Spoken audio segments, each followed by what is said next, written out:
Hello and welcome to the Crafting Shares. I'm Ruth from Beltane Gifts and today we're going to be making one of these.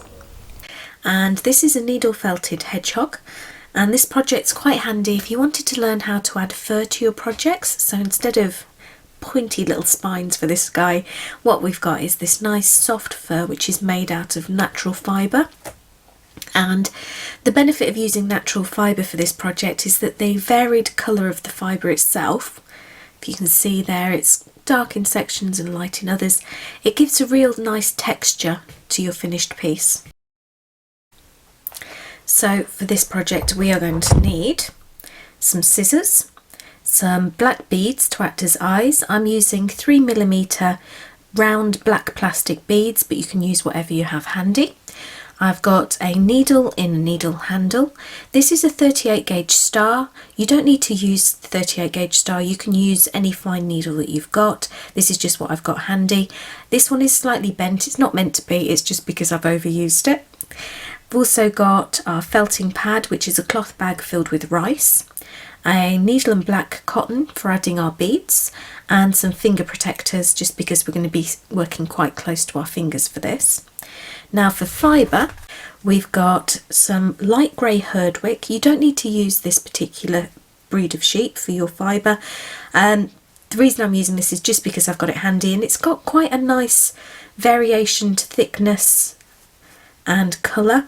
I like using the natural fibres just because the variation in colour just gives a nice texture to your finished piece. If you've just got plain or dyed fibres, you can use those instead. I've got some black carded fibre, bits in it, and this I'm going to be using for the nose. Again, if you don't have any black fibre, you can always use a larger black bead and sew it on if you want like that shiny finish. I will be using today a pre-made dome, so this is one that I've done earlier. There is a link down in the description on how to make your own domes, so definitely have a go at that first before you start. And I've also got some fibre that matches that I've used for the dome. This is for adding the nose and feet. Now to start off with, what we're going to do is add some of the features to our hedgehog.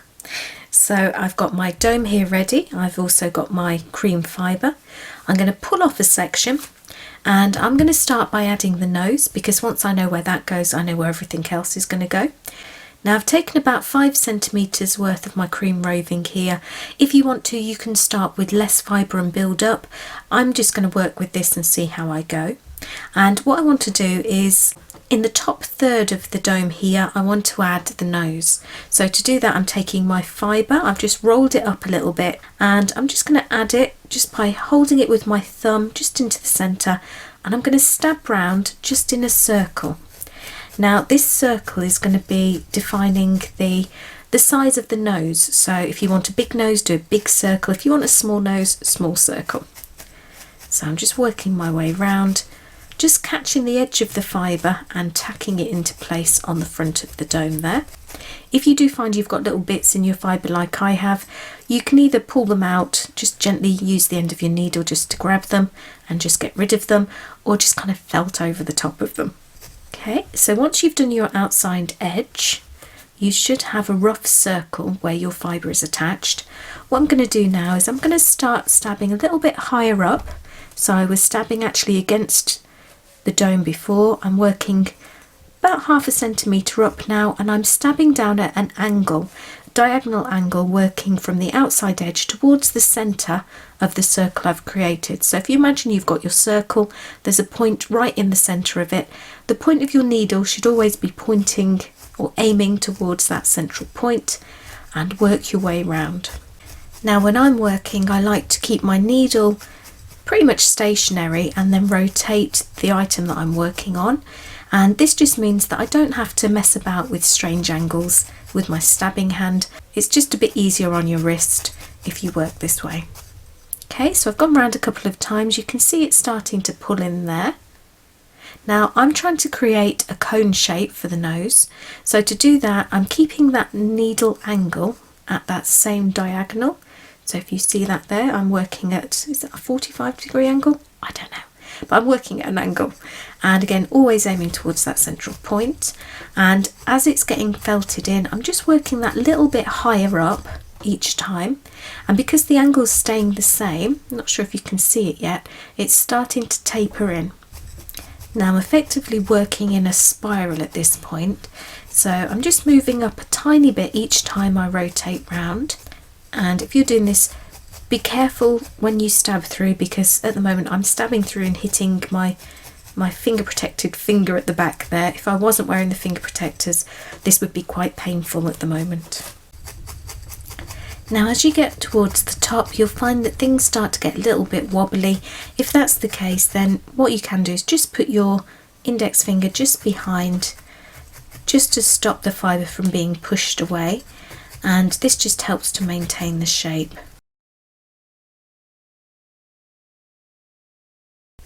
So if we have a look at that now from the side, you can see I'm starting to get that cone shape. Don't worry that it's a little bit bumpy, we can go over the whole thing once we've just got everything basically where we want it. So what I'm doing now is just going over the whole surface, little jabs close together. I'm not stabbing too deeply, we don't want to change the shape too much. We basically just want to smooth things out, and pay particular attention just to the base where everything joins into the body. We want to smooth it in so that it looks as though it's supposed to be part of the same animal. Whilst you're doing it, remember to keep your needle at a nice sharp angle just to keep the shape the same. Now for this to work properly, you do need your dome to be quite firmly felted. If you find that your dome is a little bit soft in places, I would recommend going over it first before you start adding anything to it, just because you'll end up with strange shapes and indents otherwise. Okay, so have a look at your overall shape, just see if you're happy with it. If there's any bits sticking out, just take those off. I've got a few bits of darker fibre that I just want to get rid of. Go. Now, how's the shape? Are you happy with the shape? For me, I think this nose is just a little bit too long. So what I'm going to do is just stab straight down at the end, just to push everything in, just to make it a little bit shorter. And what I'm doing is I'm stabbing at a 90-degree angle to the body, just to help bring that down. Go. And then I want it to have the nice kind of curved finish, so I'm just going to work round just at a 45-degree angle again, little jabs just around the edge there, just to curve everything in a bit. There we go, I think that's a little bit better for me. Now I think I shall add my nose on the end. To do that, we're going to take some of our black fibre. So I'm going to be using this black carded corridale, and the reason I quite like this black carded corridale is because the fibre length is quite short, you can see there, and there's a lot of texture to it, which just makes it a lot easier to hide any joins, and you don't end up with any lines or banding. So I'm just taking a small section. Again, it's usually best to use less than you think you're going to need, just because you can always add more fibre to your creature, but it's hard to take it away once it's felted. So I've got my little ball of fibre, and I want my nose to be on the top part of the end. So what I'm going to do is just ball it up a little bit, hold it in place with my thumb. This is a little bit fiddly actually, I'm going to use my finger, I can pinch then, and I'm going to just stab just little jabs where I want the bottom of the nose to be, just because that's the bit that's important to me, whereabouts it starts. So I'm going to get that in place first. Then I'm just going to rotate it, and I'm working around the outside edge, and again I'm felting a little circle because that's going to be the base of my shape. And I'm just catching some of these loose fibres as I go, and I'm going to keep going round and round and just catching the fibre from above, any loose sections, and tucking it into that circle that I've created already. And what should happen as you work round is that it starts to turn into a ball. Now this is quite a big nose. If you want it to be smaller, what you can do, just use your finger again just to squish the fibre down a little bit, and then catch any excess and stab it into place. Go. I'm quite liking it big though. So what I want to do is just to flatten off the sides a little bit where the nostril would be, and I'm doing that by just doing lots of little jabs close together, just a little bit up there, just creating a little indent. And I'm going to do the same on the other side. And because of the way we felted it, it's quite soft still, there's lots of give, so we can really shape this and get it how we want it. There we go, so there's our little nose. Now what we also need to add are our feet. Now to do that we need some more of our cream fibre. I'm going to tear off a section, and the way we do this is very similar to how we did the nose. So I'm going to take my cream fibre, just get rid of any bits that we don't want. So there's a few dark fibres and some vegetable matter, because this was a natural cream, it hasn't been dyed. So it's just been taken off the sheep and carded and washed, or washed and carded. So there we go. So once we've got the fibre, I'm just going to roll it a little bit between my palms, just to start that felting process and just bring everything in together. I'm going to then place it just where we want one of our feet to be. So if you imagine that's our centre line, we want it just to the side. I'm going to hold it in place with my finger again. And this time, instead of a circle, we're going to felt round in a bit of an oval. So I like to do mine flat along the base. So just follow that base line. And then just a little curve before we get to the central line. And then just a straight line across the top. Or you can do a little curve if you like. There we go. So what you should have is just a little bundle of fibre that's been tacked onto the front. And just as we did with the nose, we're going to go round and round, just catching a little bit higher up and tucking everything in. And what that'll do is it'll start to tighten everything and just to form it into the shape that we want. Now, if like me you find you get a little bit of a flap of fibre there, what you can do, quite a low angle, just catch it and stab it in towards the centre of the foot there. And if you find that your bundle of fibre is a little bit too high, you don't want it to be quite that wide, same again, just catch the top of your bundle and just stab it lower down.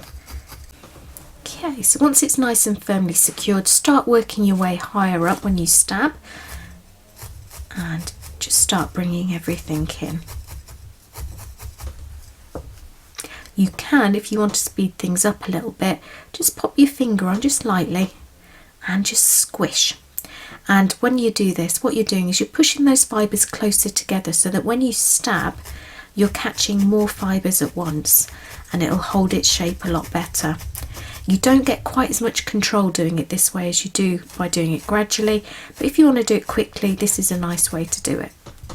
What you can do also is, because I've got quite a big bundle here, a big section of fibre there, and I'd prefer to have most of it down towards the base, with your finger just catch it and just push it slightly towards the base where you want it, and then do a few stabs. And what this will do is it just pushes it where you need it. Now don't over stab it at this point, because we want to shape some toes into this. So take it slow and just get it so that it's kind of semi-firm. Now once you've got everything where you want it, just go over the whole thing just lightly. What we want to do is just to curve everything, make it nice and rounded at the edges so that it just looks like it's all one thing. Nice kind of foot shape. So just aim for any bits that are sticking out more than others. And I quite like to flatten the base of it. So if you can see there, we've got a nice curve here. We want the base to be in line with the base of your dome. So I'm just going to put my finger against it just to get everything in line. And then just some little jabs, just a 90-degree angle to the plane we want to create. And just go over it really gently, just bring it in gradually. One last thing we need to do is do some toes. So to do that, I'm probably just going to give him, let's give him 4 toes. So we need to do just 3 lines. So to do those, I'm going to stab quite slowly and deeply. And it's strange, but you'll find that if you stab quite slowly, you catch more fibres and it means that it's more defined, which is great for this.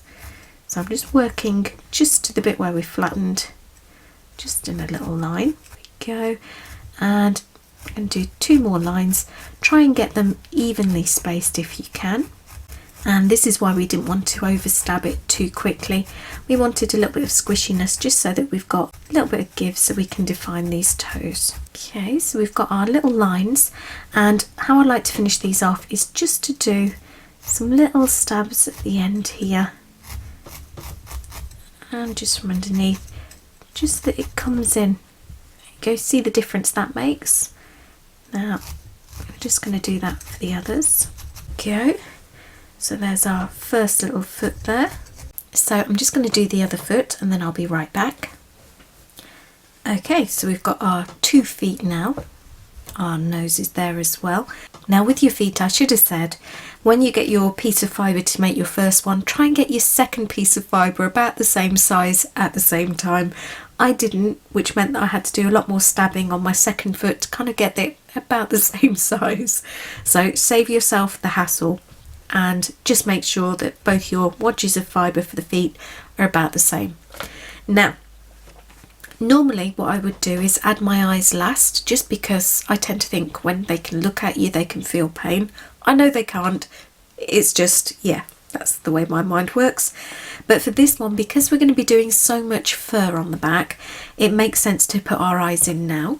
So what we're going to need is our needle and thread and our beads. And because we're going to be attaching our fur to the back, it doesn't really matter if our stitches show that much. So all I'm going to do is just sew in from the side, just kind of midway at the back there. Just keep pulling until the ends of the cotton go inside. And then I'm just going to do a couple of little stitches just to really secure the thread. Then when it's nice and secure, I'm going to sew through, and I want my eyes to be just in towards the top of the nose there. So I'm going to aim for about there. If you've got quite a short needle like me, you might need to squish your dome just so that you can grab hold. So just pop your finger onto the needle from behind and push. Now I'm going to pop my little bead on, do a little stitch, and I'm going to go through the bead twice just to make sure it's especially attached. Just because people love to touch these hedgehogs because they're so fluffy and we don't want things coming loose. I'm then going to sew through right to the back there, and I'm going to pull it just so that the eye's indented. We don't want it to disappear, but we want it to be built into it. Then we're going to do a couple of stitches at the back again just to make sure it's secure, and then same again for the other side. Try and get them about even if you can. Then I'm just going to sew through to the side again with my scissors. Just going to push against him as I pull the thread. When I snip, it's all hidden. Now, he does remind me a bit of a mole at this point, but we are going to cover him with some fur. So I'm going to grab my grey fibre, my needle and my finger protectors. And for this, you need to use roving, just because what we're going to do is just pinch the end. So I'm just pinching it with my free hand and just pull. And what this does is it gives you the natural length of the fibre. If you were using carded fibre, because the fibre lengths are so short, you wouldn't have enough to create the nice fur effect we're going to be getting. So just pull it, make sure we've got the natural length there of the fibres. And what we want to do is get them so that we find the middle, which is about here. We're going to lay this over the head of our hedgehog. And what we want to do is just create a line of fur just going along the side here, just to outline it. And we'll do the same on the other side, and then we're going to fill it in. So I'm going to start just at the top. What I want is just a little bit of a widow's peak just at the top here, just because it's cute. So place it on, hold it in place with your finger, and what we're going to do is we're just going to work from the point where our peak is going to be, which is just midway down the face there. And I'm just going to do a couple of little stabs, and I've got my needle at a bit of an angle, and it's quite a low angle, and what this does is it just uses the edge of the needle to catch the fibre, and as I move along it just kind of spreads the fibre out a little bit, which is great because it just means we've got less that we need to use. And we want this fibre to curve round to here. So if you curve your little line as you go, just try not to hold on to both edges of the fibre as you do this. Reason for that is if you hold your fibre, there isn't as much loose or bulk of fibre to be pushed in, so you won't get as secure a line. We want it to get kind of indented right into our dome just so that it's secure. So I'm just going to work over rounding our curve, and I'm moving the fibre as I do this because I want to get kind of in the middle of it still. And then once we get to the end, I'm just going to start from the other side and work back along that same line. And if you can see that there, There's a bit of a curve there, which is following the line we want to create. And what you need to do is just keep going backwards and forwards. At this point, I'm not even holding on to the fibre. And you can see as I stab that it's getting tucked in, pulled in. If you find that yours isn't doing that, maybe move to a slightly thicker needle and just keep going over until it does. Because what we want to be able to do is give it a little bit of a tug and for it not to come free. And pay particular attention just to either end. And there you go, you can see now it's starting to fold up, which is brilliant. That's what we want. Once that starts to happen, what you can do, just gently with your fingers push the fibre back a little bit and just stab along this ledge really close to the dome. We just want to make sure it's thoroughly attached. And there we go, and that gives us our hairline there. So my next area that I'm going to do is just down here. So I've just pulled off another section of fibre. Again, make sure you've got your natural length of fibre there. We're going to lay this on so that it's just against where we finished before. And I'm just going to stab, continuing along that line, just down to the side of the foot. Now here, because we're coming to the base, I'm just going to work from the other end in before I fully attach, because we don't want it to kind of fall off the edge. And back the way we came. And same as before, we're just going to keep going over just until that fibre starts to fold up on itself, and that just lets you know that it's getting tucked into the dome and securely fixed. And again, fold back and just work along that line. And if, like me, you find you've got a tiny little gap there, just bend it slightly, catch it and tuck it into place. So that's the start of our fur coating. I'm going to do the same for the other side and then come back to you. There we go. Now he's looking a little bit crazy at this point. Don't worry, we are going to be giving him a haircut before we're finished. And if you turn him over, you'll see that he's still kind of naked at the back.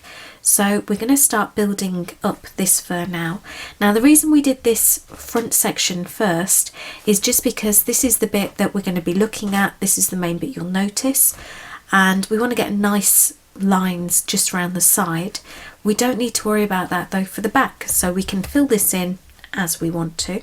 The way I tend to do it though is I will work from the top down.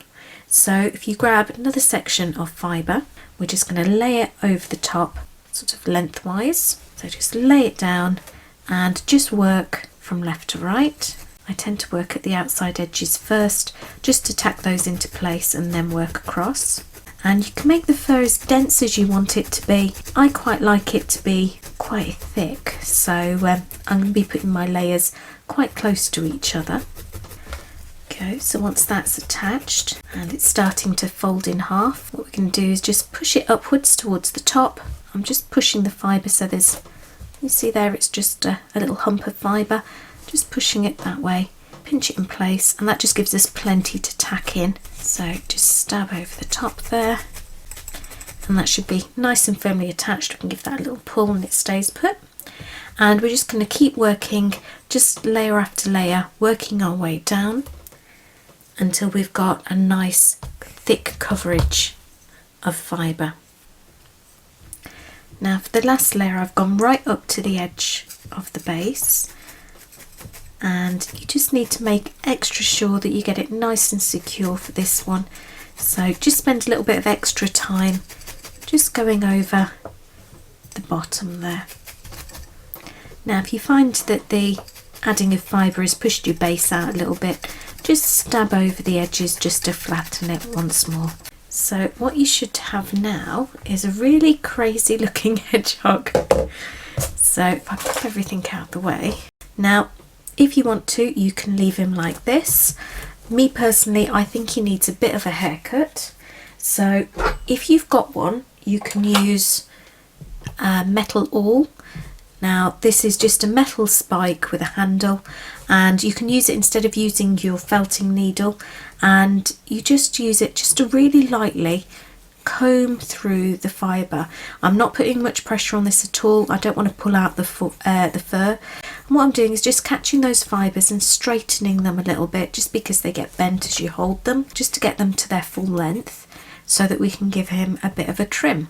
And this also just pulls off anything that hasn't been felted in properly, so if you've got any loose fibres, this is a great way to just bring them just to the surface so you can pull them off. So you can see there I've just got a little wodge that I can get rid of. So once we've done that, with our scissors, choose how long you want his fur to be. For me, I'm just going to go for where I see the main thickness of it to be. So I've got wispy bits, but this section here seems to be kind of like the thicker section. So I'm going to aim for that, and I'm just going to give it some little snips and work around. Try not to cut it too short. It's better to make it just that little bit longer, because you can always take a little bit more off, but it's a nightmare to try and add more to it. So once you've got that, just start working your way back and just pull out the fibre there.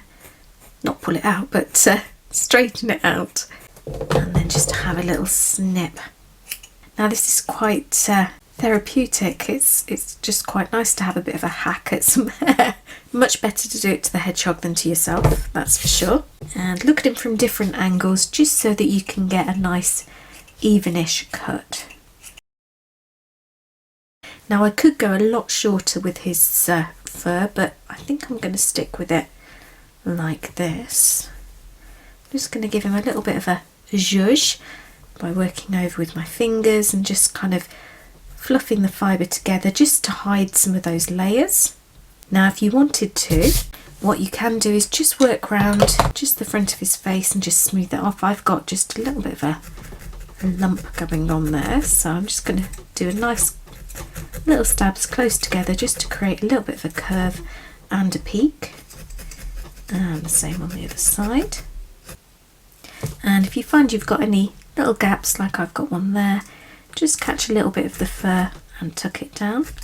And the same with the peak, we can move that forward just by catching a little section of the fur and bringing it forward, and just spend that little bit of extra time just getting him how you want him.